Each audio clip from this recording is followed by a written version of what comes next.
Oh, tutulog ka na, Mars? Oo, kuya. Ano, kung Tulog saan na. napakiramdam mo? Nakakainom ka ba ng gamot? Okay naman.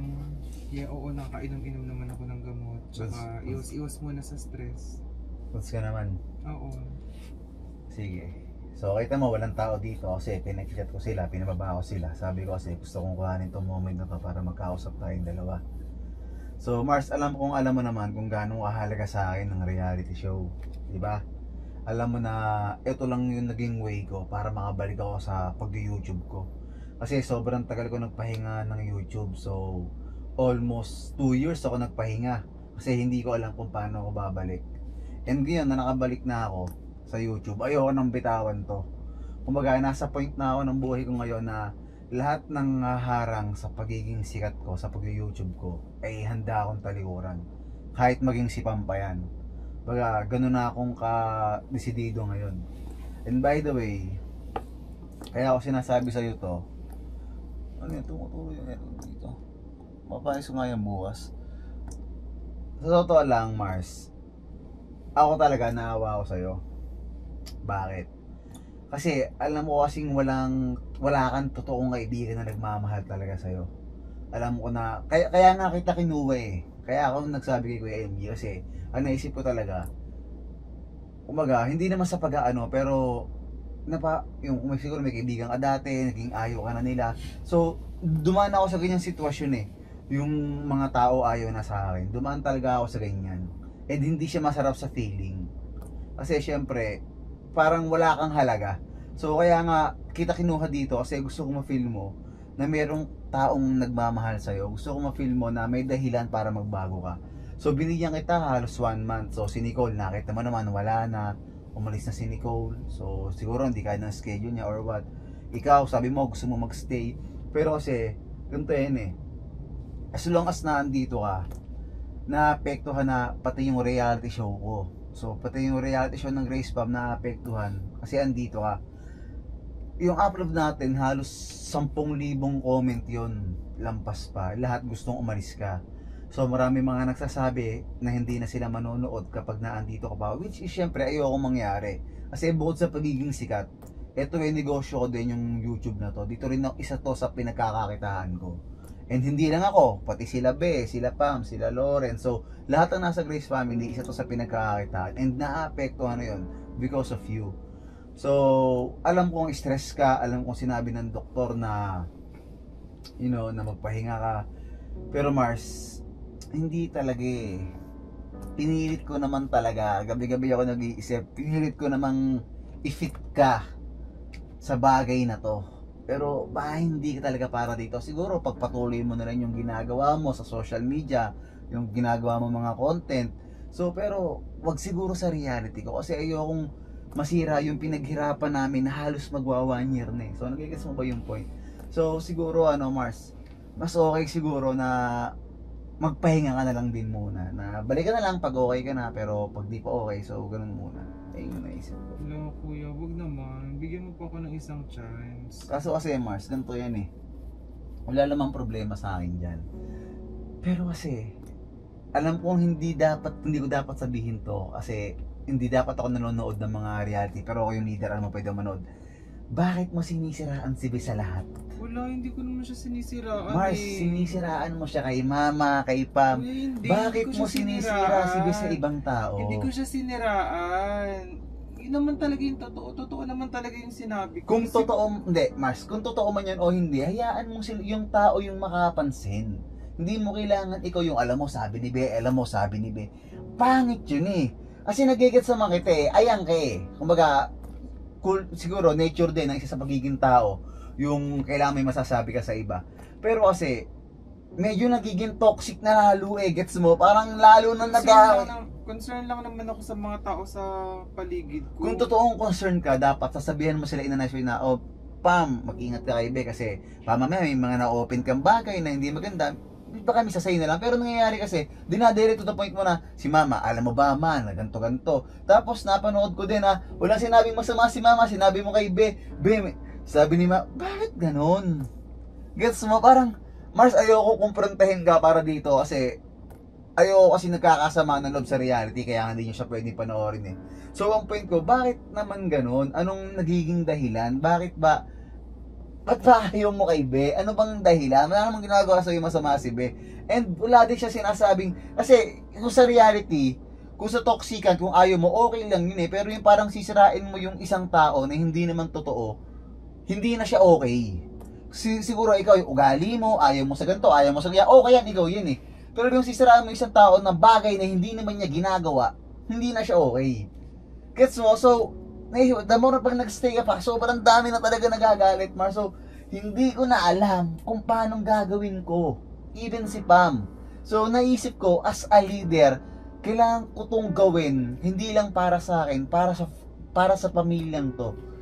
Kuya, naintindihan ko naman yung point mo, pero sana naman naintindihan mo na concern lang din naman ako sa mga tao talaga dito sa bahay. Mars. Totoo naman yung sinabi Mars, ko. Tsaka ganito siguro, hindi lang talaga natatapatan ng camera yung mga sinasabi na gano'n ni Bey. Kaya, Sige, bababa ako sa sinasabi mo, tuloy sinasabi mo. Bababa ako sa way of thinking mo kung paano ako mag-isip.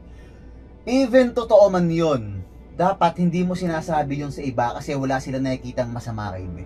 Sige, palagay, totoo, pag nakatalikod si Pam, walang camera, may sinasabi. Pero hayaan mong siya yung makapansin o hayaan mong si Pam yung mag-unang mag-open sa'yo. Hindi mo siya dapat pangunahan kasi ako, as a nagre-review ng video, as a nagre-review ng CCTV, wala akong nakikitang ganun. So, hindi ko siya nasabing sinungaling ka. Pero sa akin kasi, hindi ba parang napapasobra na? Gets mo? Parang hindi ba parang napapasobra na? Lahat ng sobra kasi masama eh. Kahit na anong sobra, kahit na sobra sa puto, sobra sa tubig, lahat yan masama. So, hindi ba parang napapasobra na yata, Mars? So, ang naisip ko, para hindi na rin tayo humaba, Mars, you need to take a break. So, magpahinga ka muna sa Grace Family. Kung papapiliin ka, pera o pamilya, ano ang tunay mong pipiliin? Syempre!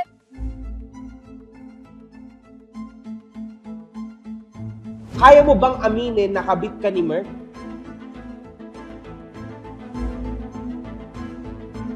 May mga times na nainis kayo kay Pam nitong mga nakaraan. Totoong galit na po ba yun?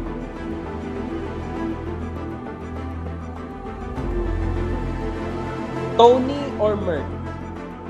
Mabilis na sagot.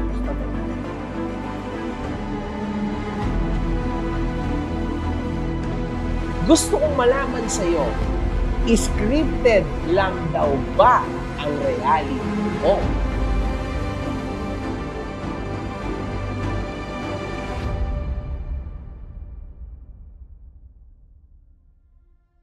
You are a complete null. Comedy lang ang kaya mong ibigay. Anything else? Sino ba nagsabing comedy lang ang kaya kong ibigay? Hindi naman ako magiging OG ng Grace Family kung comedy lang ang kaya kong ibigay. Pues, abangan nyo ang season 3. Lalagyan ko ang Aviona ng star.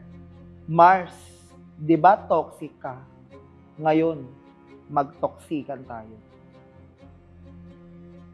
Sa lahat ng sumali dito, parang ikaw lang pinaka-conscious sa moves mo. Ba't ka ba takot mabash? Hindi ako takot mabash. Hindi rin ako playing safe. Tinatansya ko lang yung kakayahan ng bawat taong nakapaligid sa akin. Dahil tansyado ko na kayo, let's see kung sinong takot mabash. Ano ang totoo mong view sa mag-asawang Merc at Pam? Feeling ko user sila. Kasi ginagamit lang naman kami para sa reality show nila eh. Gusto nga ni Merc mag-away-away kami. Para sa views niya. Eh anong magagawa ko? Andito yung fame. Andito rin yung pera. Kaya ngayon, gagamitin ko rin kayo. Para fair. Maggamitan tayo. Basta Merc, tuwing gabi ka lang ha. Tony or Merc? Mabilis na sagot, gusto nyo? Ako lang naman nagpasikat sa sarili ko eh. Kaya mo bang aminin na kabit ka ni Merc? Parang mali yung tanong mo eh. Parang ang gusto kong sabihin sa'yo is, magkaibigan lang kami ni Merc. Mag-best friend lang kami. Never akong naging kabit. Ang mga tao lang yung nagbibigay ng mali siya sa mga ginagawa namin. Ano na ang tingin mo kay Merc ngayon? Tingin ko kay Merc, Ang taas ng tingin ko sa kanya. Basta alam mo na yun, Merk, nandito lang ako para sa'yo. Pag kailangan mo ng makakausap or ng mabubugahan ng problema mo, at kung kailangan mo mag-open up, open mo lang sa akin, nandito lang ako para sa'yo. Noong mga panahon na nagkakaroon kayo ng something ni Merk, umasa ka ba talaga na pwede magkaroon talaga kayo ng something? Oo, umasa ako. Kaso panira talaga yung asawa niya na si Pam. Ang tagal kong trinabaho, nakita nyo naman. Pero okay lang yun, Merk. Basta dito lang ako para sa inyo palagi. Ano ang tingin mo sa ugali ni Pam? Para sa akin, maluho siya, magastos, hindi siya ulirang ina katulad ko. Anong masasabi mo sa breakup niyo ni Lawrence? Nagmahal ako ng maling tao, yun lang. Bukod sa pagiging annoying na babaerong pangit, ano pang kaya mong ibigay sa Grace family? Kuya MG, sa'yo pagaling yan? Pangit? Parang kanila na titig ka sa akin. Tapos sasabihan mo ako ngayon ng pangit. Lawrence naman, hindi lang pangit ang sinabi ko sa'yo. Babaerong pangit. Babaero, sagutin mo. Tanggap ko yung babaero, MG. Pogi Pag pogi, ganun talaga. Di maiwasan yun. Kung pangit ako, Kuya MG, wala akong mga chicks. Di sana si Dimple hindi nag-iiyak sa akin yun. Ngayon nagbalik na si Dimple, itutuloy mo na ba ang love story nyo? Malabo na, Kuya MG. Yung mga ganong klase ng babae, hindi ko type yung mga below average. Ayoko yun. Hate na hate ko talaga yun. Yan si Dimple. Pangit ni Dimple. Pasalamat nga siya, pinatulan ko po siya. Sa lahat ng naging boyfriend ni Dimple, ako talaga ang pinakagwapo. Kung sakaling makakabuntis ka ng babae, tas bigla kang may makitang iba na gustong-gusto ka, anong gagawin mo? Di bubuntisin ko din, Kuya MG. The more, the merrier. Yun nga yung goal ko, Kuya MG. Yung mga 100 yung panganay ko, yun yung gusto ko talaga mangyari. Bilang best friend mo si Merk, si Pam na ba talaga ang babae para sa kanya? Para sa akin, maling-mali talaga na nakatuluyan ni Merk si Pam. Ngayon, napakadami kong chicks na mas bata pa talaga kay Pam. As in, batang-bata pa talaga. Tapos si Pam, may anak pa. Sayang, ang dami ko pa naman sanang gustong ireto sa kanya. Kaso lang, ayaw niya. Tanga, sayang talaga. Di ba napanood yun naman yun dati, di ba? Wala tanga ayaw. Magdusa ka ngayon. O sige, Lawrence, last message mo kay Dimple. Dimple, tandaan mo, hindi ako yung nawalan, ikaw yung nawalan. Sino ka ba? Ba't nandito ka? Ako'y Nicolay, pero yung ausda ka na ako, Colin, 21 years old, student, tiga Pampanga. Sobrang daming nag-audition sa Grace family. Paano nakapunta ka dito? Anong ginawa mo? Pinasok ako ng pinsan ko. Sinong pinsan mo? Duh! Bulag ka ba, MG? Sino pa bang maganda dito sa Grace family? Di siya yung kamukha ko, si Ate Pam. Kitang-kita mo naman sa looks, di ba? Parehas kaming maganda. Ano ang maiaambag mo sa reality show ng Grace family? Duh! Paulit-ulit ka naman, MG. Bulag ka talaga, no? Malamang, din kagandahan ko, flawless, sexy, at higit sa lahat, maganda. Perfect. At FYI, MG, pinaglihi kaya ako kay Mama Mary. At campus crush lang naman ako ng school namin. Pampangas best kaya to. The best nga, di ba? Now you know. So bilang bago ka dito sa Grace family, alam mo naman siguro na nasa loob ka ng reality show. So bawal pong gumamit ng cellphone dito. Nano? Ba't di ako na-inform? Paano na lang yung mga ekalal na naghahabol sa akin? Paano ko sila re-replyan yan? Alam mo, kanina ka pa yung pinagsasabi mo ng paulit-ulit. Ano ba yung elakal ba yun? Ekalal? Ano pinagsasabi mo? Ano ba yun? Hay naku, MG. Matanda ka na kasi. Ekalal, malamang, lalaki. Duh! Estudyante ka pala. Sigurado ka ba na kaya mong isabay ang buhay mo bilang kolehiyala ka at ang reality show ng Grace family? MG, wag mo namang minamalit tong above na to. School, cellphone, mga ekalal, basic nga lang sa akin yung reality show pa kaya. Tita, mahal niyo po ba talaga si Wolf? Sobrang mahal na mahal. Bakit niyo po siya ganyan pinapalaki? Masyadong spoiled. Hindi siya spoiled. Kulang lang siya sa pagmamahal ng kanyang ina. Higit sa pagiging tahimik, ano pa po ang kaya niyong ibigay sa season 3? Bilang ina ng Grace family, siguro panahon na para pakialaman ko ang buhay ng mga member ng Grace family. May mga times na nainis kayo kay Pam nitong mga nakaraan. Totoong galit na po ba yon? Oo, galit ng isang biyanan na nag-aalaga ng apo ko. Hindi ko na kasi nagagawa ang usual na buhay ko, kundi lang dahil sa anak ko, umalis na ako dito. How can you describe Pam's mom? One word, konsentidora.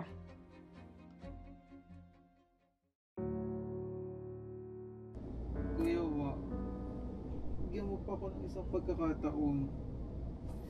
Sa Sinabi pagkakataong mo to, sige na, alam ko po ulit-ulit mo na itong naririnig sa akin, pero alam ko may pagkakamali rin naman talaga ako dun sa part ko. May pagkakamali din ako na masyado akong prangka, pinakita ko yung totoong ugali ko. Kasi reality nga, di ba? Which Ayoko is naman- correct. Totoo naman yun eh.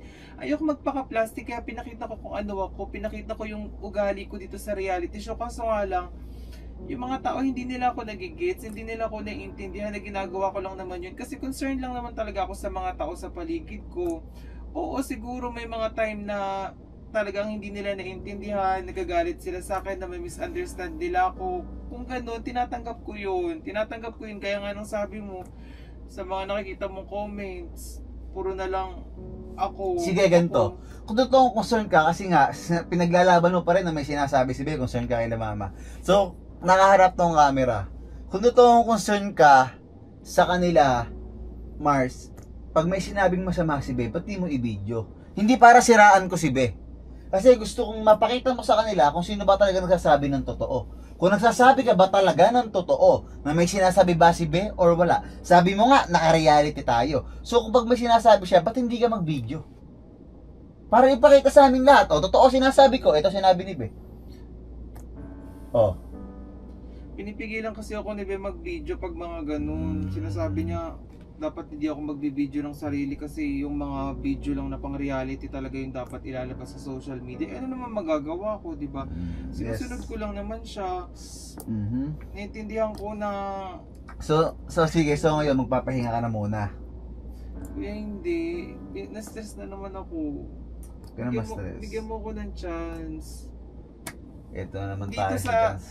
Oh, alam ko lagi mo to narinig sa akin, pang ilang beses ko na to sinabi, pero this time, pag hindi pa ako nagbago o kahit pa paano magkaroon ng konting pagbabago sa pag-ugali ko, ako na yung aalis talaga. Hindi na ako yung, Sure ka dyan? oo, sure ako dito. Ako May na yung CCTV mismo- tayo dito. Naririnig ka, sure ka dyan? Oo, ako na yung mismong aalis. Hindi mo na ako papaalisin, aalis na ako. Grace Fam, kinakausap ko kayo bilang ako si Mark, ang leader ng Grace Family. Baka pwede natin bigyan pa ng huling pagkakataon si Mars. Hindi na para sa sarili ko, para sa kanya na. Hayaan natin ipakita niya yung sinasabi niyang last chance. Ano ba yung aasahan ko sa'yo sa last chance mo? Sabihin mo nga sa akin at sa kanila. Ano? Papakita ko yung kabutihan na meron ako. Siguro babawasan ko na yung pagiging prangka ko kasi hindi naman lahat nakakaintindi nun. Siguro panahon na din kahit papano na magkaroon ako ng filter sa mga sinasabi ko, sa mga bagay na Ang prangka ginagawa kasi ko. Mars, ang prangka maganda siya eh, pero meron siyang advantage at disadvantage. Ang pagiging prangka is hindi ka plastic, so advantage siya. Pero ang disadvantage, ang disadvantage kasi pag sinabi mo siya directly sa isang tao, syempre hindi mo na kung may pinadaanan ba siya sa buhay, kung ano mararamdaman niya. So yun yung disadvantage. So siguro okay yung pagiging prangka, pero pag may napasan sa isang tao, wag mo agad sabihin, pagkatapos mo okay ba siya? Ba mamaya meron siya pinagdadaanan, good mood ba siya? Sabihin mo siya in a nice way. Hindi sa maayos na paraan. So ngayon, pagbibigyan kita. Huli na to. Okay? Kapag ako may napanood, nakita na gumagawa ka na naman ng hindi maganda, well, yung pagiging ikaw, ipakita mo. Yung pagiging ikaw. Pero ayoko nang sinisiraan mo yung ibang tao. Kasi hindi na siya maganda. It's not healthy. So, pag may nakita ako na gano'n, Mars, sabi mo, ikaw na mismo aalis, tama? Oo. So, okay ka na doon? Okay na ako, tama? Oo. Promise mo yan? Okay, good night. Okay na tayo ha, nagkasundo na tayo. Thank you, kuya. Sige, makatulog ka na, huwag ka na ma-stress. Mars, simula nung pumasok ka dito, parang nalaos ka na ng tuluyan. Tama ba o tama? Tingin ko hindi. Kasi unang-una, ginawa ko naman yung best ko eh. Ginawa ko naman yung part ko. Sadyang marami lang talagang taong hindi nakakaintindi sa mga bagay na gusto kong ipahatid sa reality show na to. Hindi ko naman kasalanan yun kung yung mga bagay na yun, hindi nila naiintindihan, di ba?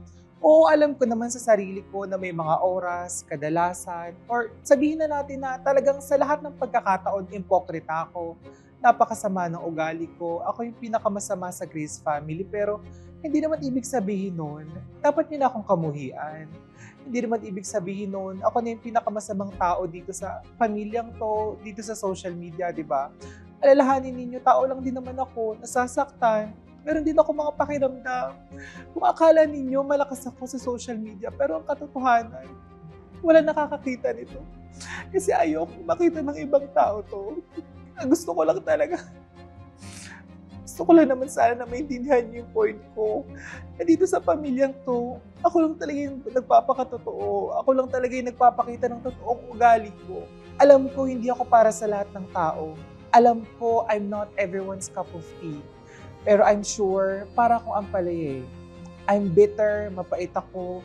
Pero pag natikman niyo ko at natanggap niyo ko, makakatulong ako sa pag-unlad, sa paggaling ninyo, sa pagiging better person ninyo. Napakaraming taong galit sa'yo. Dahil ba sa matalino ka or dahil bobo ka? Siguro masasabi ko na matalino ako sa part na pinapakita ko talaga kung ano ako, di ba? Kasi technically speaking, reality show yan eh. So dapat talaga kung ano yung ikaw, it comes from the word reality, di ba? So dapat kung ano ikaw, yun yung ipapakita mo. Pero siguro talaga, hindi naman tayo perfect, hindi naman tayo perfectong tao. Meron talagang mga taong hindi makakagets sa mga ganong klaseng bagay. Siguro sa parting yan, dyan ako mahina. Dyan ako bobo. Na para bang hindi ko na kinoconsider yung feelings, yung pakiramdam ng mga tao sa paligid ko. Kaya kadalasan, halos lahat, ayaw sa akin. Simula nung ipinasok ka dito, parang bumagsak ang views nila. Sabi yan ng stats ha, hindi ako nag-iimbento. Hindi ba dapat tataas dahil nga sikat ka, as you said? Now, ano ba talagang ambag mo dito kung sa views kulelat kayo? Alam ko naman kasi na kapag sa reality show, yung mga taong manonood, gusto nila yung puro kabaitan. Ayaw nila yung gantong ugali na nagsasabi ng katotohanan, di ba? Reality show nga nandito ako kasi gusto kong maging totoo sa mga tao sa paligid ko. Hindi kagaya ng ibang mga tao dito sa Grace family na si Aviona, na kapag sa camera, totoo naman talagang mabait siya. Pero paano kapag nakatalikod na kami, di ba? Pero sana naman po, huwag niyo po ako i-judge. Kasi ako rin sa sarili ko, alam ko naman alam ko din naman na meron talaga akong kailangan i-improve. Alam ko rin naman talaga na meron din akong kailangang, alam niyo yun, ipakitang mabuti sa mga manonood. Kasi naiintindihan ko Pero sana naman po, huwag niyo naman po kagad akong husgahan.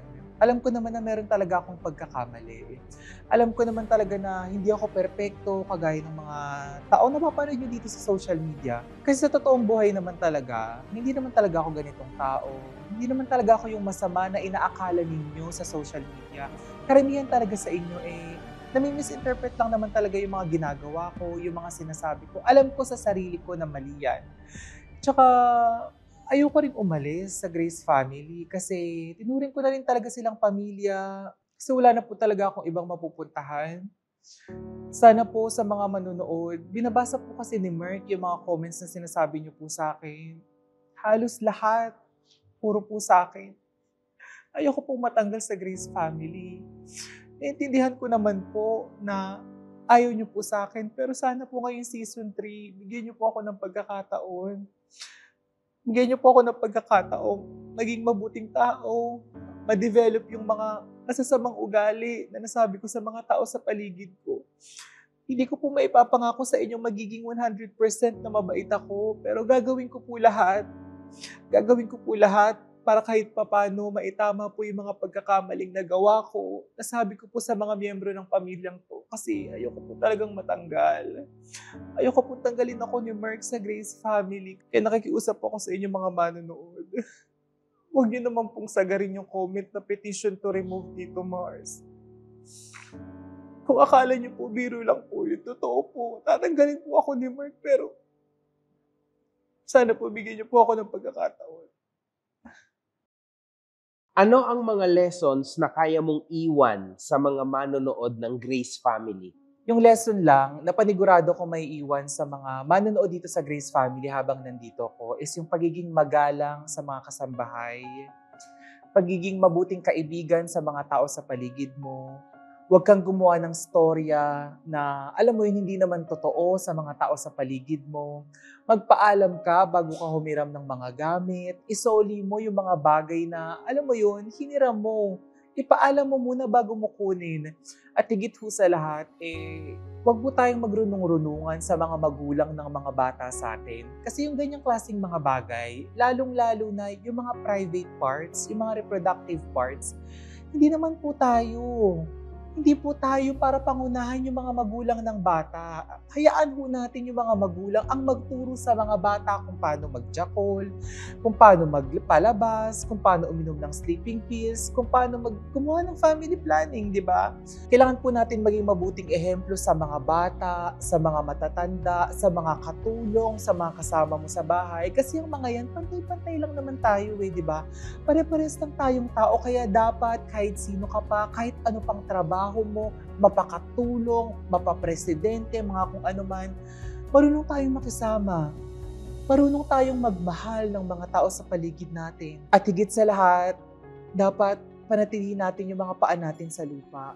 Huwag na huwag tayong magyayabang. Huwag na huwag tayong mag-iinarte sa mga pagkain na meron tayo. At ayan po yung mga bagay na matututunan nyo panigurado sa akin dito sa reality show ng Grace Family. Hanggang ngayon, hindi ko ma-imagine paano tumatakbo ang isip mo. Normal lang ba para sa'yo ang turuan magjakol ang bata? At dahil reality show ito, meron pa ba kaming aabangan sa'yo this coming season 3? Hindi normal yung mga ganong klaseng bagay. Kasi yung mga ganong klaseng bagay, dapat yung mga magulang yung mismong nagtuturo niyan sa mga anak nila, hindi yung mga ibang tao, di ba? Tsaka MJ, hindi ko naman tinuro yun. Na-misinterpret mo lang yan, panigurado. Kasi yung mga ganong klaseng mga bagay, never kong gagawin yan sa mga tao. Never kong gagawin yan, lalong-lalo na sa bata. Kasi alam ko sa sarili ko na yung ganong klaseng mga bagay, hindi naman talaga dapat ginagawa yan ng mga matatanda At alam ko sa sarili ko na yung mga magulang dapat yung mismong gumagawa niyan sa mga anak nila. Sino ba naman ako para pakialaman yan, di ba? At ang paniguradong matututunan nyo sa akin dito sa season 3, bukod sa mga sinabi ko kanina, kung paano rumispeto ng mga tao, lalong-lalo na yung mga tao sa paligid ninyo. Kasi ang respeto, ayan yung bagay na hindi kayang bilhin ng pera.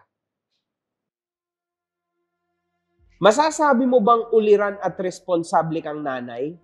Oo, dahil sa pagbubuntis ko pa lang kay Walt at saka sa paglabas ko sa kanyang healthy, nagawa ko na yung tungkulin ko bilang isang ina.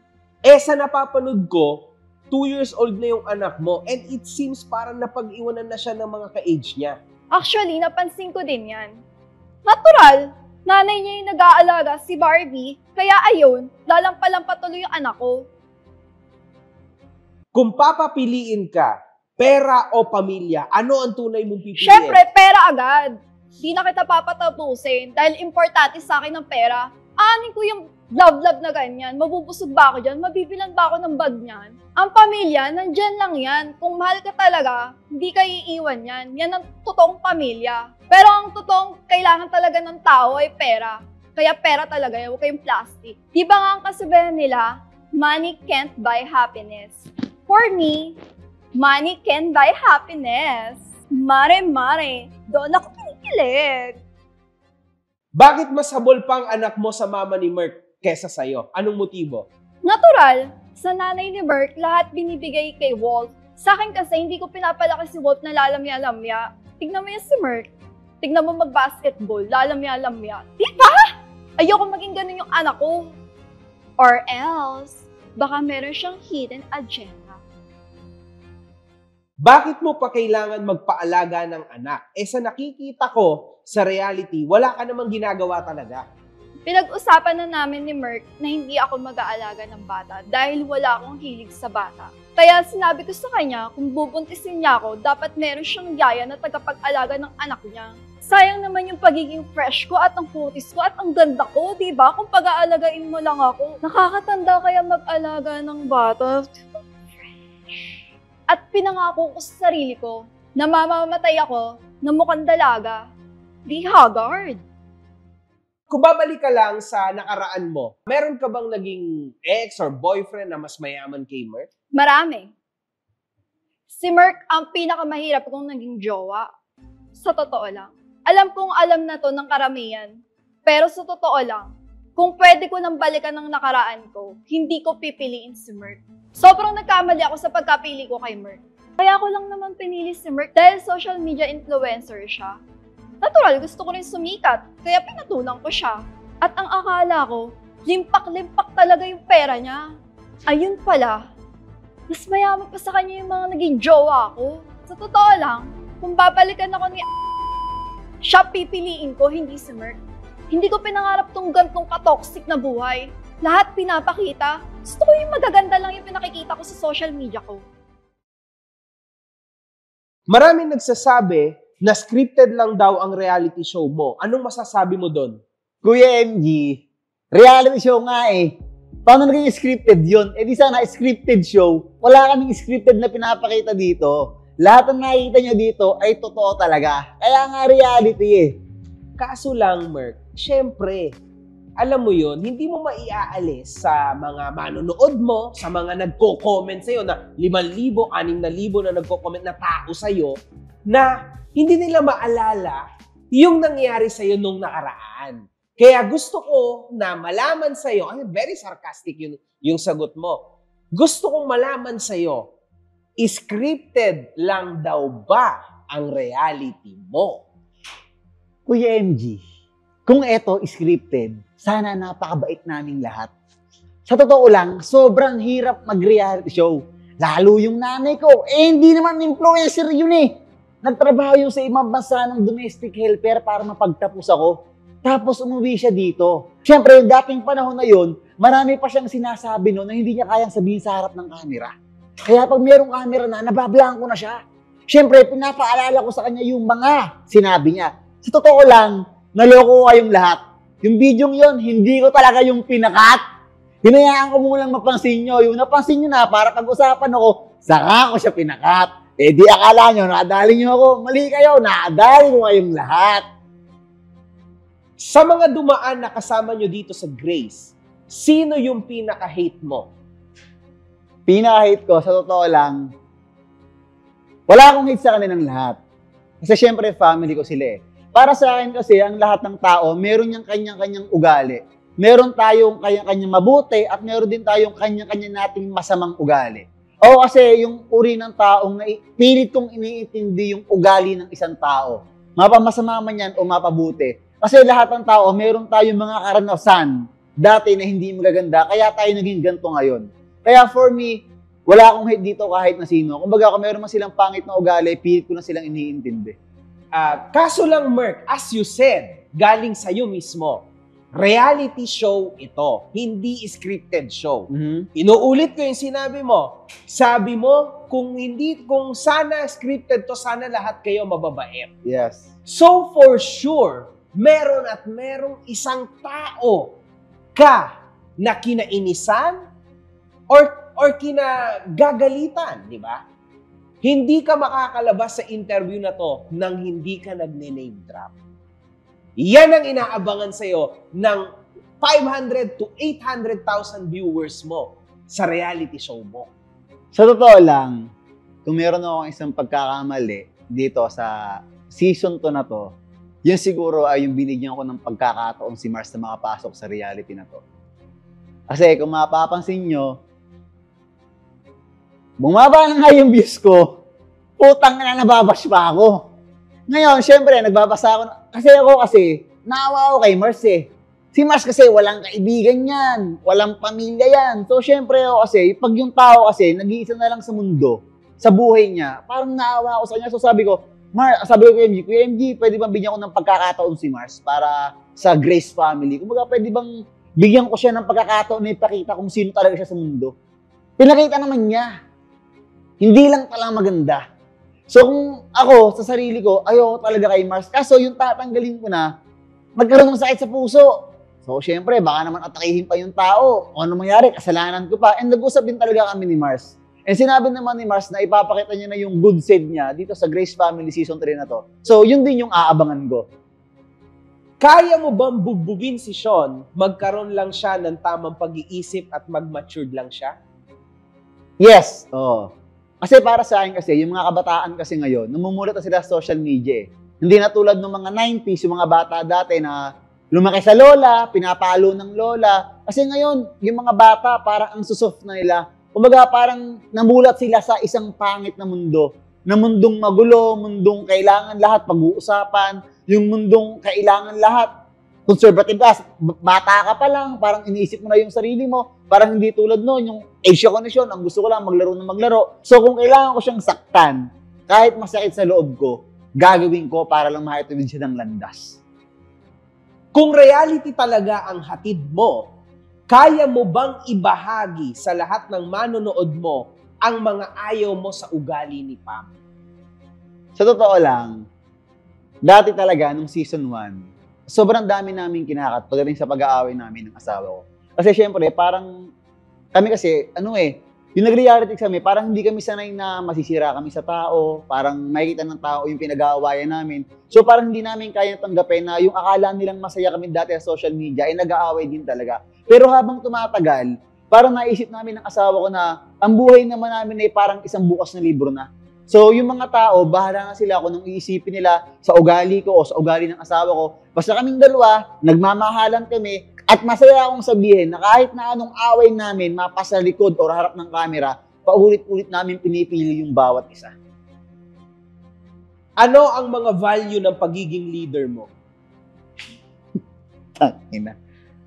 Sa totoo lang kasi, guys, di ba puro sa totoo lang, kunwari merong isang taong nakagawa ng mali. So, maintindihin kasi akong tao siguro ayun yung mali sa akin, na kahit hindi ko na dapat intindihin, iniintindi ko pa din. Kaya parang minsan, wala na akong boses sa pagiging leader ko nga. Kasi nga, paulit-ulit ko silang pinagbibigyan. Pero ngayong season 3 na to, hindi na pwede yung ganon. Kapag meron akong nakita na pasaway or mali, kumbaga, tutubo pa lang yung sungay, puputulin ko na. Okay, Merk. So, inaamin mo sa statement mo na isa kang weak leader nung season 2 at season 1? Yes, I am. Kasi nga, maintindihin ako mabait ako ayoko may nasasaktan akong feelings ng iba. So, sa kakaisip ko ng kakaisip sa feelings ng iba, nakakalimutan ko na yung feelings ko. Nakakalimutan ko na yung dahil ayoko mayroong masaktan na iba sa sasabihin ng iba, nakakalimutan ko na yung sasabihin sa akin ng ibang tao. Kaya ngayong season 3 na to, abangan nyo kung paano talaga ako magdisiplina. Hindi lang sa pamilya ko, pati sa member ng Grace Family.